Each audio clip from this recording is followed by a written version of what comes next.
This is the wild around us. I'm Jeremy, your personal naturalist, coming to you from the Squam Lakes Natural Science Center, where we advance understanding of ecology by exploring nature. Today we have a frozen wonder for our adaptation of the day, and a small but wily predator in the deep dive. Of course, we'll also wrap up with our nature noise. Let's start right off with our adaptation of the day. Some animals migrate, others burrow deep underground. A few amphibians, including the wood frog, go just below the leaf litter, where they actually freeze and can survive even when their body temperature reaches just 3 degrees Fahrenheit. How do they do it? Come late fall, as winter starts to set in, urine that would normally be expelled gets stored in their blood. At this point, the frogs find a place just underneath that leaf litter to stay for winter.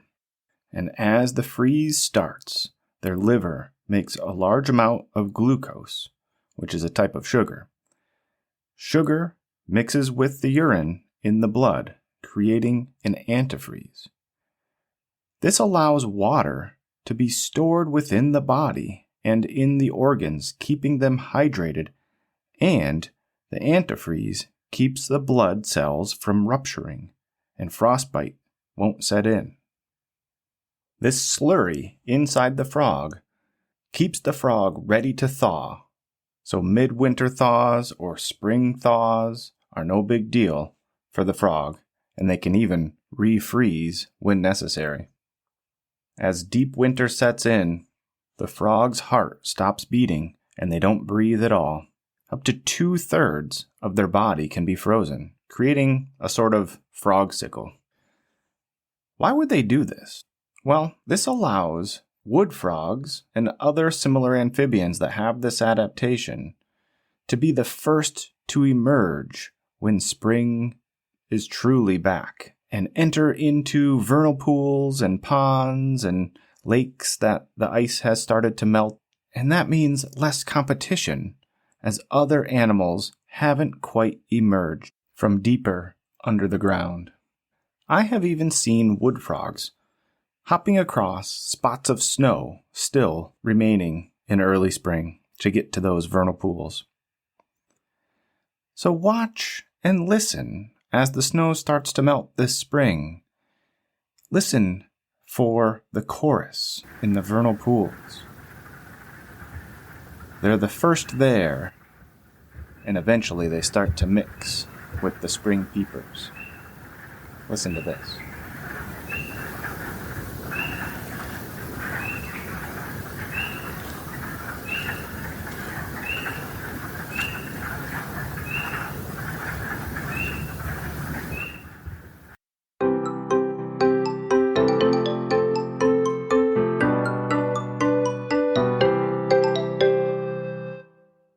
Our deep dive is about an animal that bounds through the snow, crosses water, tunnels under roots and snow, takes over muskrat dens, and eats things that are larger than it. Mink are known to be inquisitive, feisty, alert, powerful, sleek, and hardy. Mink belong to the weasel family. Otters, fisher, pine martens, long-tailed weasels, and short-tailed weasels are all of that family we find here in New Hampshire. Mink are right in the middle, size-wise, in this weasel family group that we just mentioned. The biggest being otters, and the smallest being the short-tailed weasel. A lot of people confuse them with short-tailed or long-tailed weasels, but in the wintertime, it's easy to distinguish. The weasels have white fur with a black tip on the tail. You can imagine that would help you out with camouflaging in the winter snow. But the brown coats that cover a mink are very camouflaged as well. Being brown, especially along shorelines, hopping on rocks, finding open water along streams where it's still muddy or sandy down below, or even venturing off into a forest. That dark fur coloration can blend in to the low shrubs and sticks on the forest floor. That brown coat covers their entire body, with an exception for a white patch underneath their chin sometimes. As mink bound across snow, they leave 2 prints side by side. Good places to look for these tracks are along wetlands, woodland streams. Mink are expert swimmers. They can dive up to 18 feet. Their partially webbed toes and streamlined body allow them to flow through the water like a torpedo. Mink will take advantage of any open water in the winter. They can even swim underneath the ice, looking for insects, small fish, snails, and any other smaller critters they might find along the way. But small critters aren't all they look for. A larger aquatic animal that they can potentially eat is a muskrat. As the ice really sets in, especially in the far north or during cold periods, mink will venture a little bit further inland and away from the water. And the food that they might focus on here are things like mice or voles or even something up to the size of a rabbit. So how do they catch things that are so big like a rabbit or a muskrat? Well, they can get onto the back of those larger prey species and sever the spinal cord with their sharp teeth.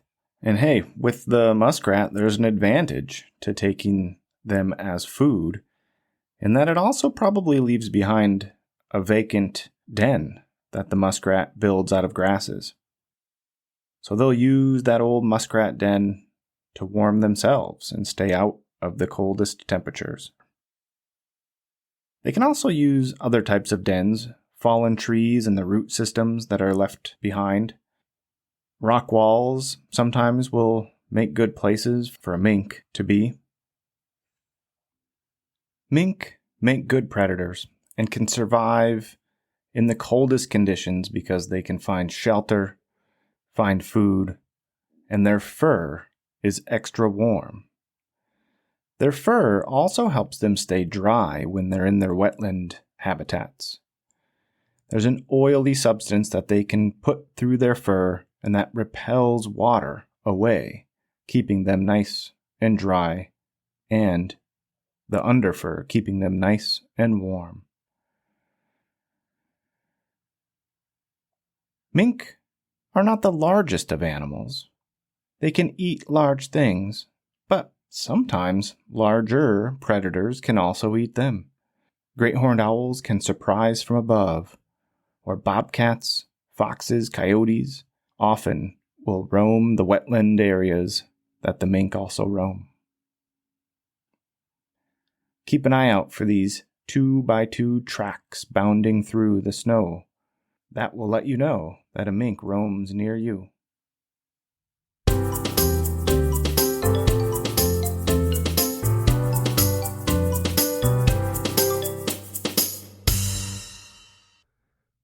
Last week, I played this nature noise.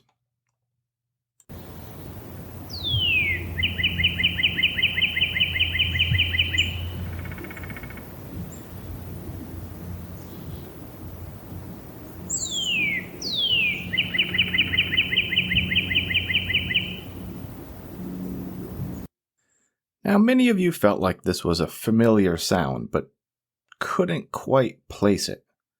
This is the song of the northern cardinal.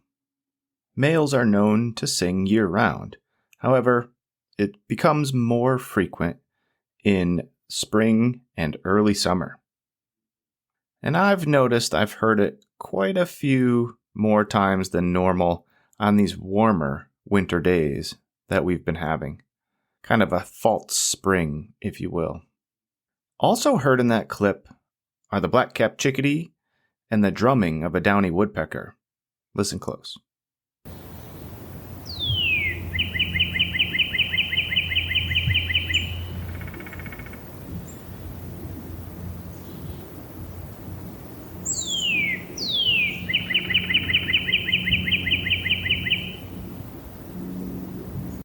And today, we have a new nature noise.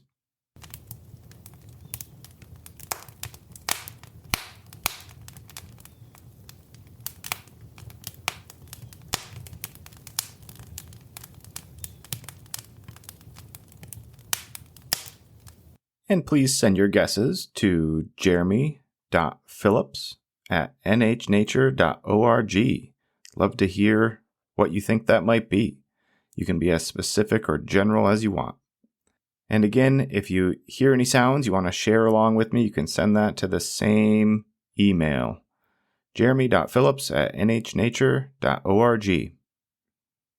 And that is our episode for today.